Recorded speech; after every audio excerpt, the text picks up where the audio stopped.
Rudinei é natural de Caçapava do Sul, Rio Grande do Sul, mestre e doutorando em filosofia e especialista em contabilidade, auditoria e finanças governamentais. É auditor da Controladoria Geral da União, a CGU, e presidente do Sindicato Nacional de Analistas e Técnicos de Finanças e Controle da CGU e da Secretaria do Tesouro Nacional. Rudinei, é um prazer tê-lo aqui conosco, renovado, e agradecemos muito o fato de você ter aceito o convite e se disposto a abrir um pouco as suas ideias para que a gente possa conhecer a sua ótica da realidade hoje. Rudinei, mesmo sem CNPJ e estrutura diretiva, a União das Carreiras de Estado, a UCE, comprova constituir ferramenta contundente em vários aspectos. Primeiro, citaria, como estímulo natural de convergência das carreiras de servidores do núcleo estratégico do Estado. Em segundo lugar, é a capacidade de ampliar com qualidade o fórum das discussões entre carreiras de várias áreas. A pergunta é, em que difere o papel da UCE e do FONACAT no que se refere à defesa, à proteção dos interesses dos servidores públicos? Em primeiro lugar, então, preciso agradecer a Alexei e Eliane pela oportunidade de discutir um assunto tão importante, saudar nossos telespectadores e já entrando objetivamente na questão, o que a gente tem visto é a necessidade cada vez maior de articulação, de organização, de mobilização conjunta dos servidores públicos, em todos os âmbitos. Por quê? Nós temos questões atinentes ao serviço público que vieram à tona nas manifestações de meados de junho de 2013. A população foi às ruas dizer que quer serviços de qualidade, que não admite mais desvio de recursos públicos, que quer uma prestação à altura das suas necessidades de educação, de saúde, de segurança pública, e somos nós que temos que dar conta dessa prestação de serviços. Então, nós conhecemos a máquina pública, conhecemos os órgãos onde atuamos, e melhor do que ninguém pode dar essas respostas que a sociedade cobra, espera e precisa ter do Estado. Então, essa mobilização que houve em 2012 das carreiras, do serviço público em geral, ela foi necessária e será cada vez mais necessária daqui para frente. Não só para interesses corporativos, no bom sentido da palavra, de recomposição salarial, de atualização das atribuições. Nós sabemos que muitas carreiras têm atribuições defasadas ao longo do tempo e precisam, então, ser reorganizadas, não só para atender esses interesses que são legítimos e necessários, né? Veja que na iniciativa privada nós temos regras claras para a recomposição salarial. Todo ano os trabalhadores, se não têm um acordo salarial, eles vão à justiça e garantem a reposição por dissídio. E nós, servidores públicos, não temos database, não temos direito à negociação coletiva e não temos regulamentado o direito de greve. Então, é necessário unir esforços para garantir esses direitos. Mas não só para isso, nós precisamos estar unidos para dar aquelas respostas que a sociedade espera de um serviço público de qualidade. Perfeito, Rudinei.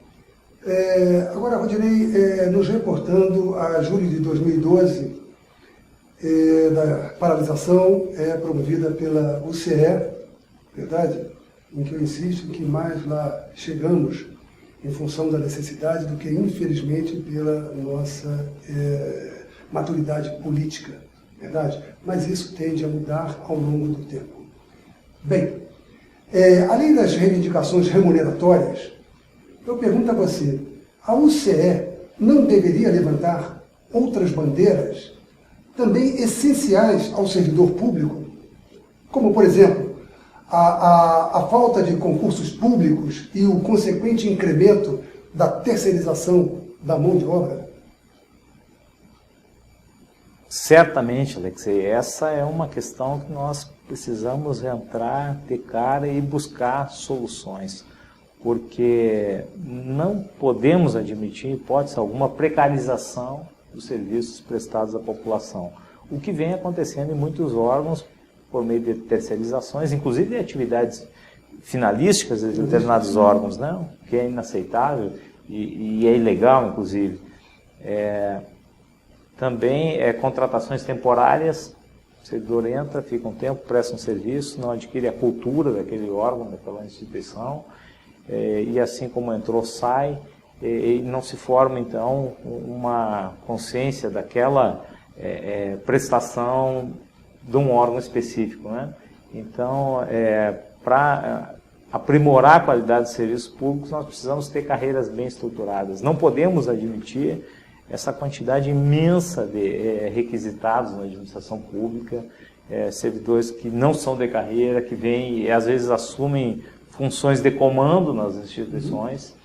Nós temos só na União mais de 11 mil empregados públicos que vêm de economia mista, empresas públicas e outras entidades, mas que não tem vínculo com aquele órgão, com aquela carreira específica, eventualmente não tem o conhecimento aprofundado que um servidor de carreira acumulou ao longo de 10, 20 anos de serviço.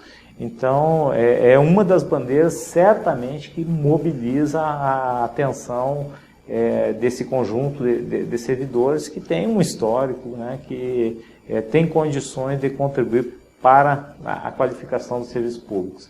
Então, repito, é importante a mobilização para as campanhas salariais, né, mas tão ou mais importante é nós termos um serviço público de qualidade prestado por carreiras bem estruturadas, com remuneração digna, com recomposição garantida em lei, recomposição salarial, com atribuições bem definidas em relação aos cargos, que é outra coisa que o planejamento nunca se debruçou com a profundidade, com a seriedade que isso merece. As carreiras, a gente vê que muitas vezes vivem um conflito interno por falta de definição clara de atribuições entre os cargos que as compõem. Então tem várias questões aí que ensejam uma articulação, uma luta conjunta. A gente vê que o Ministério do Planejamento não tem uma política clara de recursos humanos. Vemos muitas vezes improvisações e órgãos... desconhecimento dos órgãos, né? Muitas vezes desconhecimento e pior do que isso, alguns órgãos, como a gente diz, inventando a roda para questões que eles consideram que são específicas, mas que a gente vai ver são questões que se repetem em todos os outros. Que é um exemplo clássico sobre isso, o controle de frequência. Então, tem órgãos isoladamente que contratam empresas para desenvolver sistemas. Agora, nós temos quase 40 ministérios, né? Se cada um for buscar soluções isoladas, onde é que está a gestão integrada de pessoal? É uma coisa que é inaceitável, né? Isso se repete em várias outras áreas. Cada órgão fica criando as suas soluções isoladas e não se consegue ter em vista o todo da administração pública.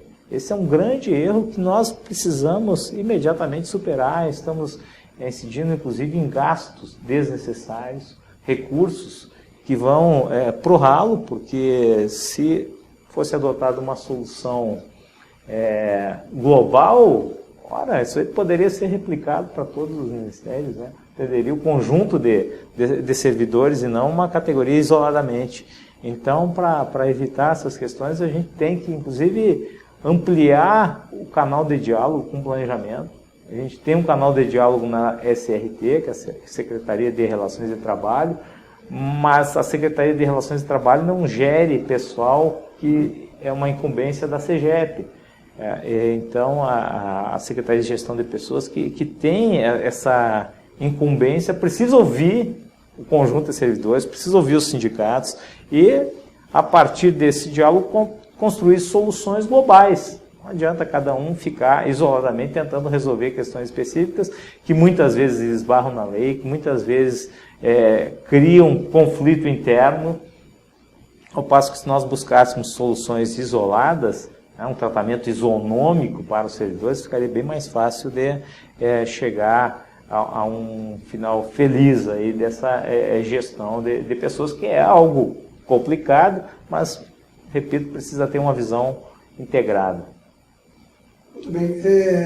O que acontece, então?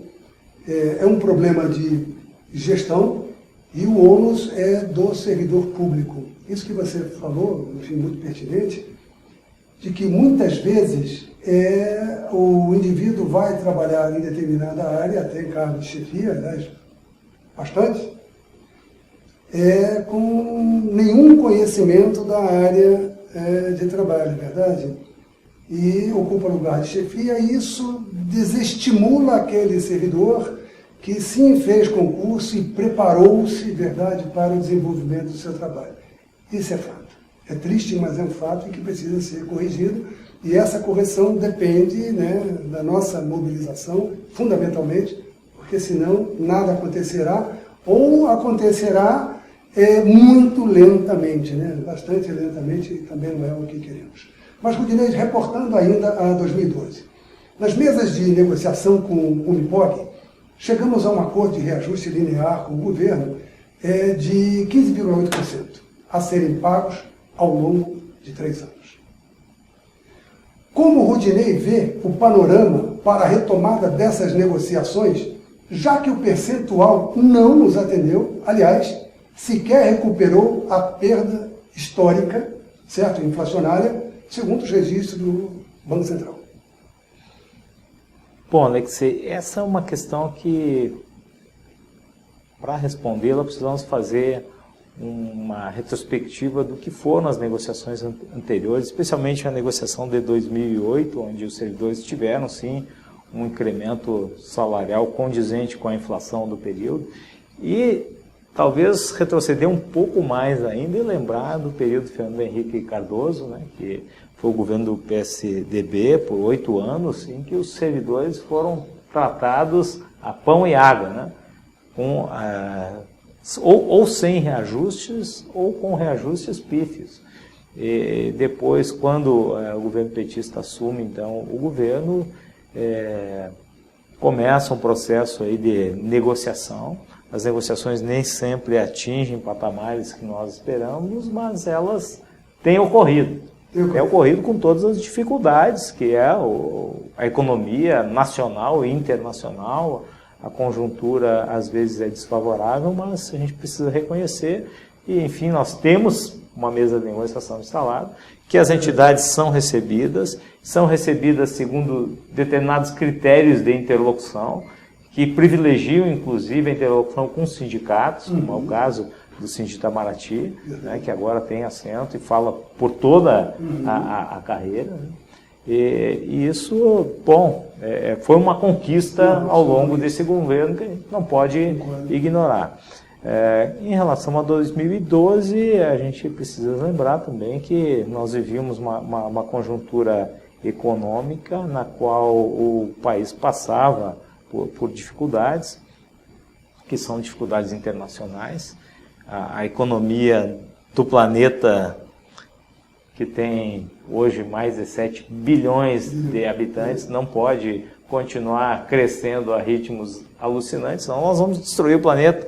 Então, esse discurso que o crescimento pode se dar sem limites é um discurso totalmente falacioso. Como é que nós vamos admitir que o planeta cresça a um ritmo de 5%, se a ritmos bem menor nós já estamos devastando a nossa fauna, a nossa flora, estamos tornando o planeta insustentável, consumindo recursos hídricos. Então, nós precisamos, em primeiro lugar, admitir que é possível crescer a ritmos muito grandes. Então, a gente precisa olhar para o lado também, olhar para o lado, ver como é que está a massa salarial. Sabemos que o governo, em função daquela conjuntura, até não estava disposto a conceder reajuste algum para as carreiras de Estado.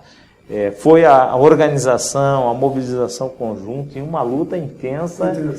Eu, por exemplo, estou no serviço público há quase 25 anos e eu não recordo uma campanha salarial tão acirrada como foi a de 2012. E não se iludam que nós, logo aí na frente, 2015, teremos uma negociação tão ou mais difícil do que a que nós enfrentamos em 2012. Em qualquer que seja a composição do governo. Né? Entrando Aécio, Marina ou Dilma, a gente sabe que o país vai passar aí por um ajuste fiscal, por mais que os candidatos pintem às vezes um cenário mais colorido do que na realidade mas a gente está vendo que a economia está patinando aí em função de todo esse cenário que já referi anteriormente. Então nós vamos passar por um ajuste, vamos ter que colocar a nossa pauta na ordem do dia. Isso vai exigir muito aí das lideranças, das categorias, a importância dos sindicatos, que alguns consideravam uma entidade já ultrapassada e dispensável, cada vez se mostra mais necessária, inclusive a adesão, não só a filiação e a contribuição mensal, sem a qual o sindicato não consegue sobreviver, mas a participação efetiva, a discussão, né? Nós precisamos fazer dessas instituições de mediação instituições que tenham realmente uma alta capacidade de interlocução, fazendo o meio campo aí entre servidores, governo e sociedade. Então, o papel dos sindicatos é cada vez maior nesse contexto todo, né,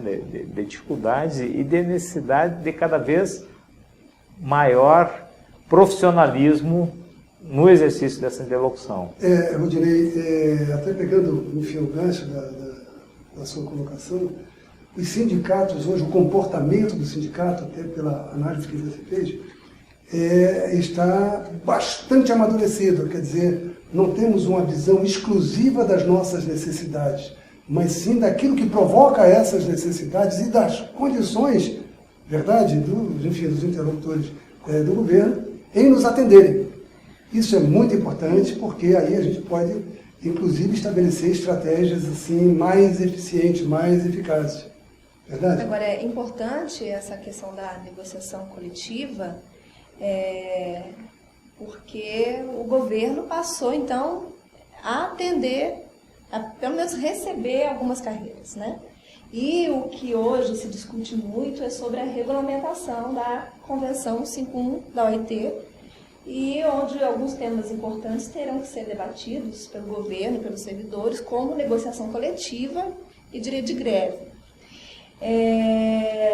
Mas assim, você tem alguma opinião, Rodinei, sobre quais são esses desafios nessas discussões que impedem o governo realmente de ouvir os servidores e chegarmos no consenso aí de como nós vamos tratar esses temas tão polêmicos? E concluir essa regulamentação, né, que nos é assim tão importante e que, aliás, já deveria estar toda já regulamentada. Me parece que o temor do governo em regulamentar 151 passa muito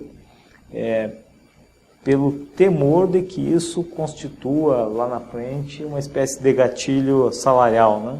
O governo sempre procura ter sob controle os gastos com o pessoal, que hoje eles oscilam em torno de 4,2% do PIB.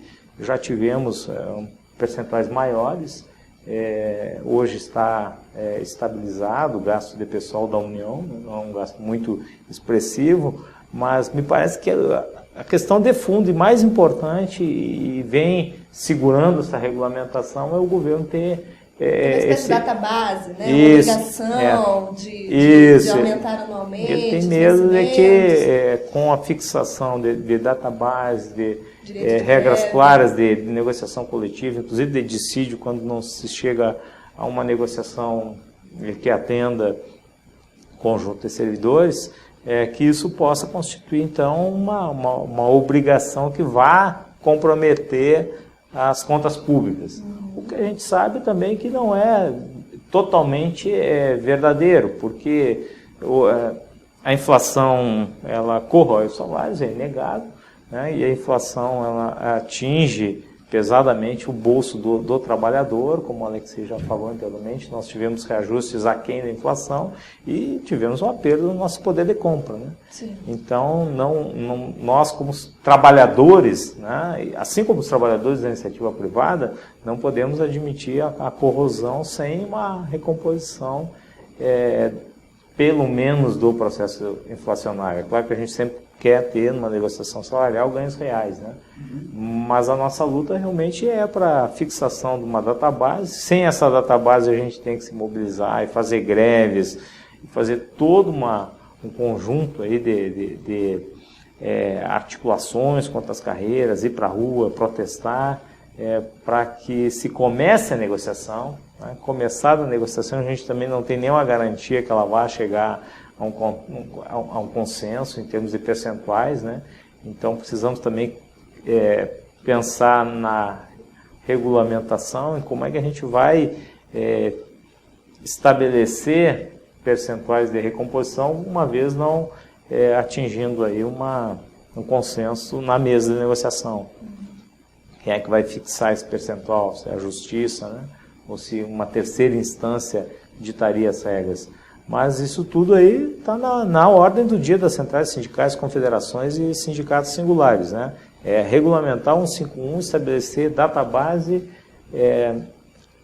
negociação coletiva e direito de greve. Porque sem estabelecer direito de greve, também o governo fica se utilizando das decisões judiciais, todas elas partindo de uma justiça conservadora, governo, né? Extremamente favorável ao governo, que é muito pernicioso.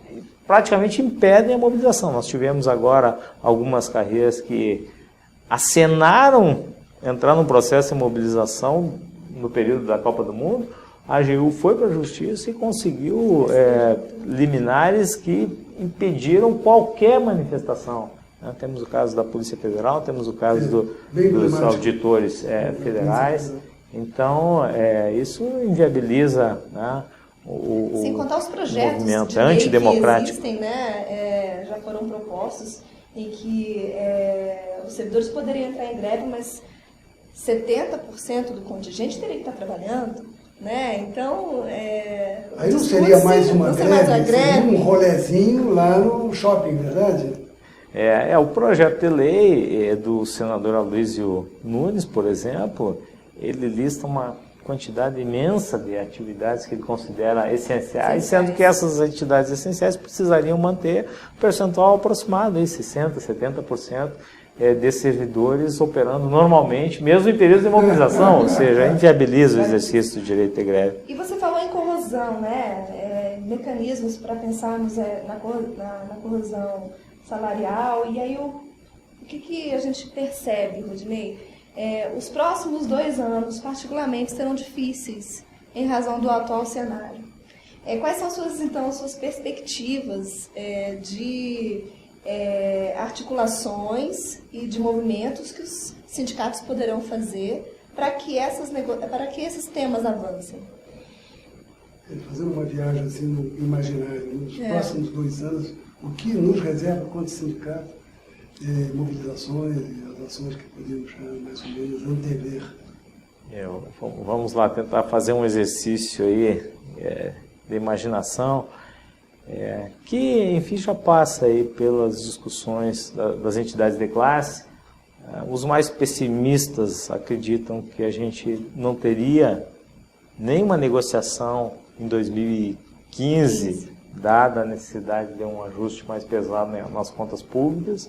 Então, nós sentaríamos numa mesa de negociação em 2016, negociando para o ano seguinte, 2017. A gente tem 2 anos aí de corrosão salarial, que seria inaceitável, né?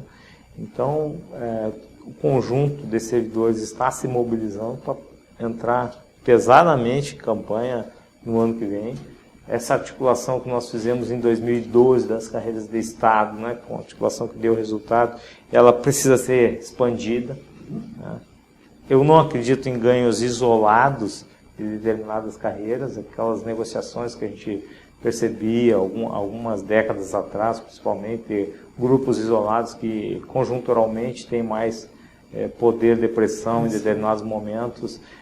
Isso aí hoje eu considero inviável, né? Então o governo cada vez mais, eu acho que ele vai caminhar na concessão de reajustes lineares, né? E até por isso nós vamos precisar ter essa união de forças de todo o conjunto de servidores, né? E muitas vezes também a gente vê que os salários no âmbito federal se replicam para estados e municípios, né? Talvez tenhamos que pensar em agregar aí, nessa nossa mobilização nível federal, trabalhadores aí no serviço público em âmbito municipal, estadual e distrital, né? Se pensar alguma coisa nessa linha aí, para que a gente tenha realmente força e consiga colocar aí as nossas pautas na ordem do dia. Carreiras isoladas, então, eu volto a dizer que eu acho pouco provável, a não ser casos realmente de questões assim bem específicas, de defasagens em relação a alguns cargos, né? Nós temos isso no nosso sindicato, nós temos somos representantes de 2 cargos na nossa carreira, e um deles está muito defasado, né? O outro a gente conseguiu uma recomposição que é o caso até das nossas relativamente carreiras boa. de chancelaria, que em 2008 a carreira de diplomata foi beneficiada com a transformação do subsídio e com um aumento significativo, mas em 2012 as carreiras tiveram a transformação em subsídio e apenas o reajuste dos 15,8%. Na grande verdade, quer dizer, o que houve foi em 2008 uma compensação às perdas que necessariamente aconteceriam com o gatilho, né? E no caso agora de 2012, esta gordura não aconteceu. Não aconteceu. Sim. Por causa da postura do governo de dar um reajuste linear para todas as carreiras que estavam... E até mesmo sobre essa questão das carreiras que têm um poder de fogo diferenciado, né? Não seria hoje viável, quer dizer, imagina se hoje não seria viável uma paralisação isolada, até por causa do precedente, que isso seria um estímulo a todas as demais carreiras e buscar um acerto linear. Então o governo já tem essa noção de realidade. Então, por outro lado, do ponto de vista estratégico, eu acho que nós, como sindicatos todos, temos que formular, enfim, planejarmos, né, ações conjuntas e bem globalizadas. Verdade? Exatamente. Só retomando esse ponto, eu acredito que alguns cargos, né, que têm a sua remuneração defasada, como é o caso, né, no Ministério de Relações Exteriores, é o caso na Controladoria Geral da União e na Secretaria de Tesouro Nacional, que eu represento, que talvez tenha sido um dos aspectos mais frustrantes da negociação de 2012, porque nós esperávamos poder ter recomposto já de forma diferenciada essa remuneração, não conseguimos, né?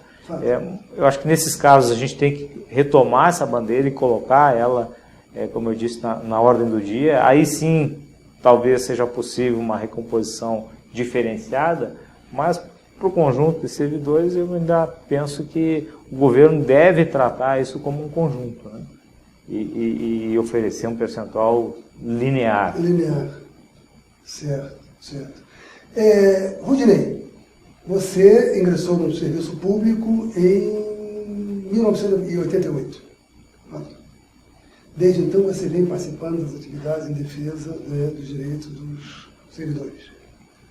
O que você diria aos colegas sobre a importância de participar de movimentos sindicais? Com a sua experiência, o que você diria? Olha, eu já entrei no serviço público e uma das primeiras ações foi buscar filiação, né? Porque, assim, se nós que somos servidores não tivermos interesse em resolver questões que nos afetam, quem vai ter, né? Entrei em 88 na Universidade Federal do Rio Grande do Sul, já me filiei, já assumi, né, postos de direção no sindicato. Depois, quando vim para a Receita Federal também, no primeiro momento já assumi postos aí no sindicato, antigo Sindicem, hoje Sindireceita, e quando vim para a CGU da mesma forma, né? Já vinha com uma bagagem sindical e hoje então sou presidente nacional do nosso sindicato. E eu acredito assim que tem muitas questões que os próprios órgãos onde nós atuamos, o ministro do Estado, não tem condições de responder, e que os sindicatos então são chamados a apoiar os servidores, a levar uma discussão para o conjunto de movimentos sociais que têm interesse naquela atividade específica. Por exemplo, nós lá da Controladoria Geral da União tem algumas questões ligadas à transparência pública, ao combate à corrupção, que uma vez esgotado o canal no âmbito interno, nós temos que buscar apoio dos movimentos sociais que têm interesse em debater essas questões e ampliar, de alguma forma, esse nosso espectro de ação. Também os sindicatos precisam hoje, mais do que nunca, estar constantemente em diálogo com o parlamento.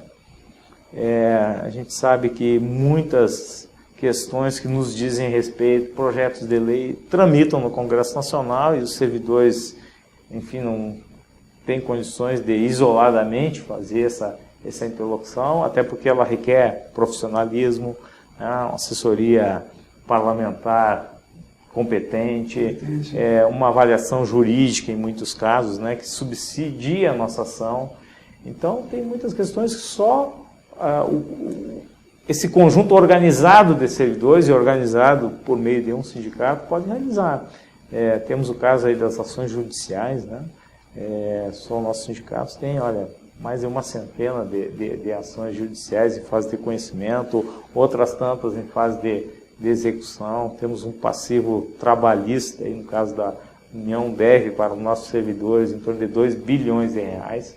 E a gente precisa estar constantemente alimentando, subsidiando os profissionais com informações pertinentes para poderem apresentar essas execuções, né?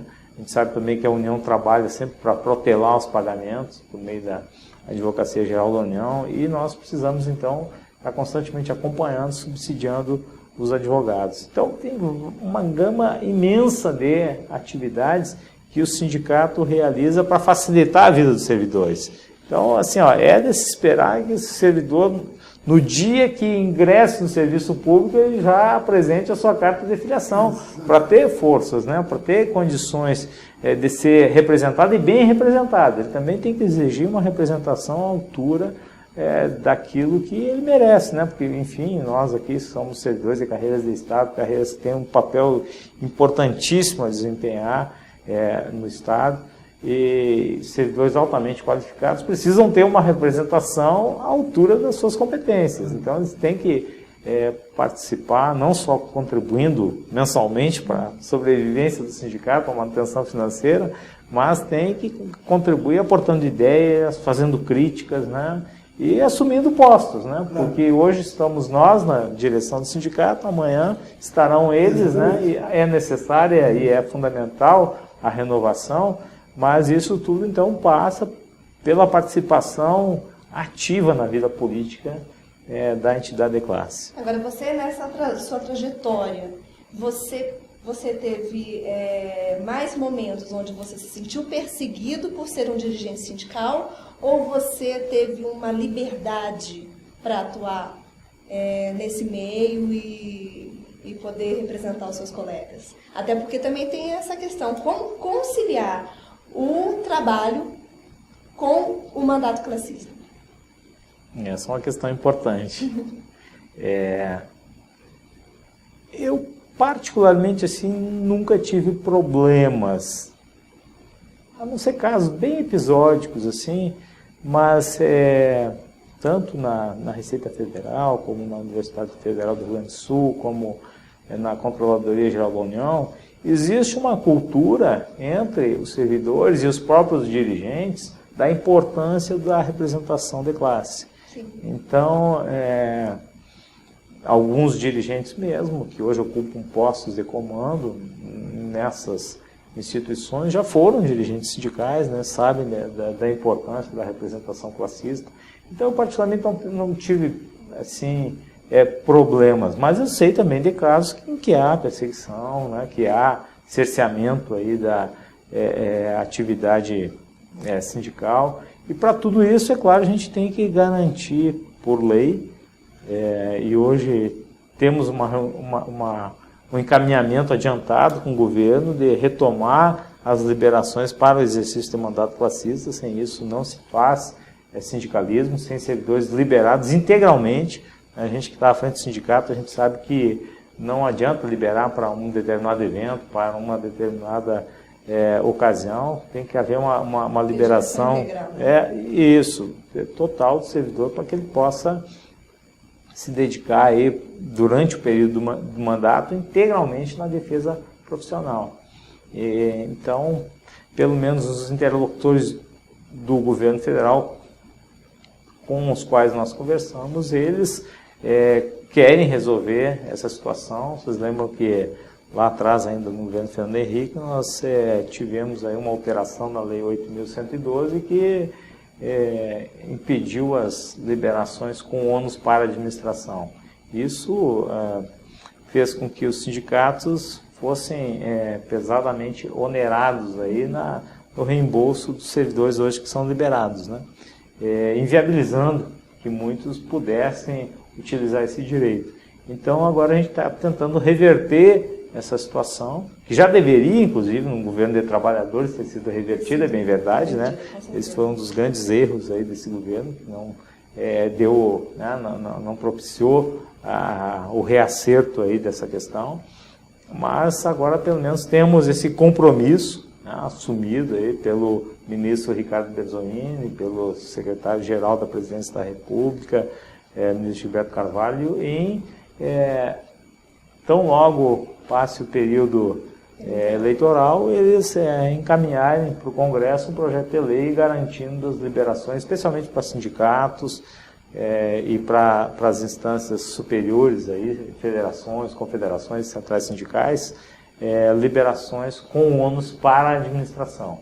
Não queremos abusar, sabemos que a sociedade não admite uma liberação disseminada, né? Mas pelo menos para alguns dirigentes que possam levar à frente os trabalhos da entidade de classe, isso é fundamental. Sem isso não tem trabalho sindical. Verdade. Até para que a gente possa entender, Udinei, não sei se você concordaria comigo, é que nessa relação de trabalho não é que o servidor pretenda entrar em rota de colisão com a gestão. Ao contrário, ambos são protagonistas, mas um é o gestor e o outro é o feedback dessa gestão. Então, para que essa gestão possa ter um retorno de que sim, as políticas são boas, são suficientes, são necessárias, eles têm que ter um feedback do servidor.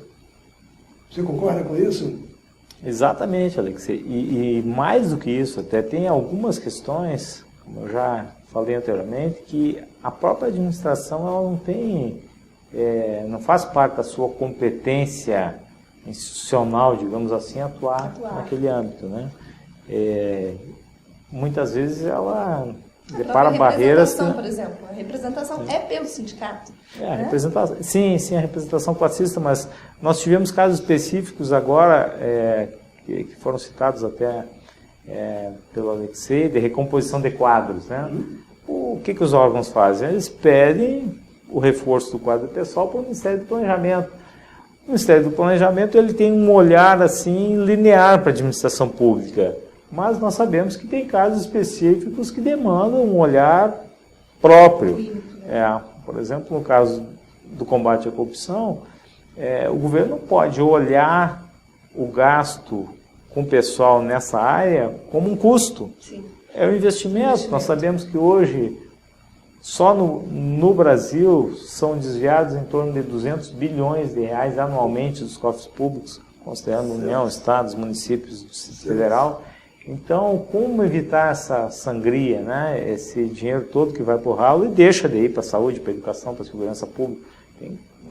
E nada substitui, eu tenho dito isso, nada substitui o trabalho do servidor, do auditor, lá no campo, né? Não se faz combate à corrupção à distância. servidor tem que colocar a pastinha embaixo do braço, tem que...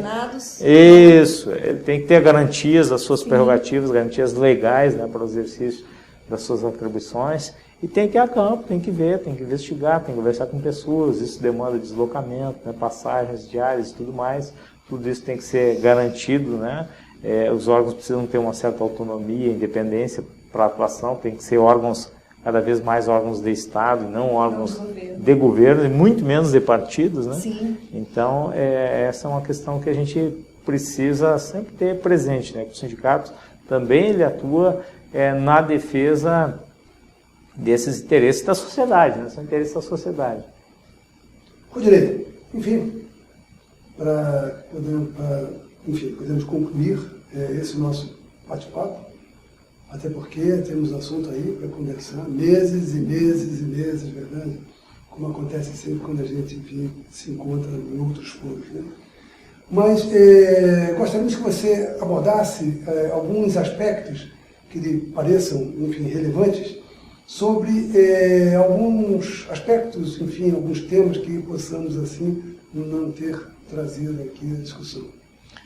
Olha, como a gente está falando de serviço público e de servidores públicos, a gente sabe que hoje tem uma discussão na sociedade sobre a redução do número de ministérios, né, que hoje estão em torno de 40, né, e alguns candidatos de forma irresponsável, utilizando uma retórica eleitoreira, apontam aí para a diminuição, né, 50% do número de ministérios. A gente sabe que isso, em primeiro lugar, pode se dar sem a economia de recursos, né? Ou seja, ele reduz ou tira o status de ministério de algum órgão, transforma na secretaria, mas tem praticamente os mesmos gastos, aquilo ali foi uma ação para inglês ver, né? Como se diz né?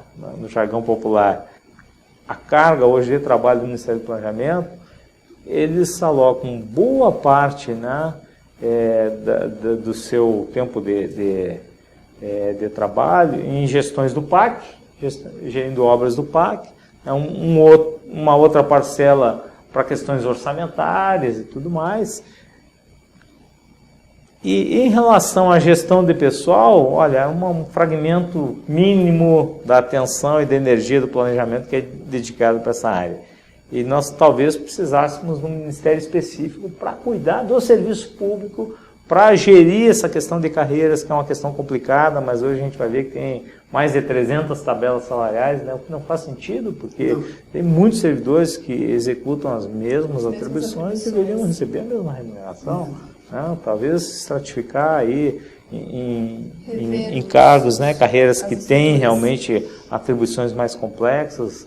Então, poderíamos aceitar hoje talvez 3 estratificações, né? Servidores com atribuições de alta complexidade, de média complexidade e de baixa complexidade. Agora isso aí, daí nós chegamos até 300 tabelas salariais, a gente vê que alguma coisa não vai bem, né? E essa confusão de atribuições que existem em diversas carreiras, isso aí tem que ser equacionado em determinado momento. E a divisão de carreiras exclusivas, carreiras não exclusivas de Estado, ainda tem os servidores PCCs, PGPS nesse meio, as pessoas, o desvio de função está enraizado dentro da estrutura do serviço público, né?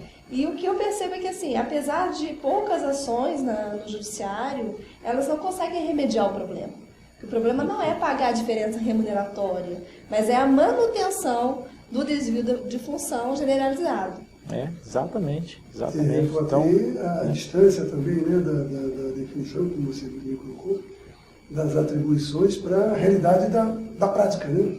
O operacional, às vezes, fica muito distante daquela atribuição, ou seja, aquele que escreveu essa atribuição, na verdade, está melhor capacitado do que, de repente, aquele que está executando a atividade. Certo, certamente. Então, assim, eu acho que hoje precisaria um ministério específico para cuidar do serviço público, ver a qualidade de serviço que está sendo oferecido à população e ver como é que está sendo gerido o pessoal na administração pública, né? Exato. Desenvolver realmente um diálogo profícuo e aprofundado com as entidades de classe. Também não se pode admitir que uma pessoa sozinha ou que uma determinada secretaria como existe hoje, né? Pense que tem o poder de reformar o Estado sozinho, sem diálogo com os servidores, que às vezes conhecem muito mais do que eles, né? A realidade dos órgãos. Então, a gente precisaria ter um olhar diferenciado para essa gestão do serviço público dos servidores, que hoje nós não temos, né? Então, acho que com a área que a gente não tinha conversado, mas que seja aí toda uma discussão, e talvez a criação de um ministério específico para gerir essa questão. Bem, Rudinei, meu amigo, somos gratos a você por ter aceitado o convite, certo? As suas colocações sempre nos enriquecem, muito mais do que isso. Tiram muitas dúvidas e muito mais do que isso, definem melhor o panorama da nossa realidade. Muito obrigado por você ter vindo e esperamos poder contar com você outras vezes. Eu agradeço a oportunidade e fico inteiramente à disposição. Sempre que assuntos dessa natureza estiverem na ordem do dia, me chamem, que eu sou um parceiro aí e interessado nessas questões. Parceiraço. Muito obrigado. Gente, até o próximo programa. Obrigado.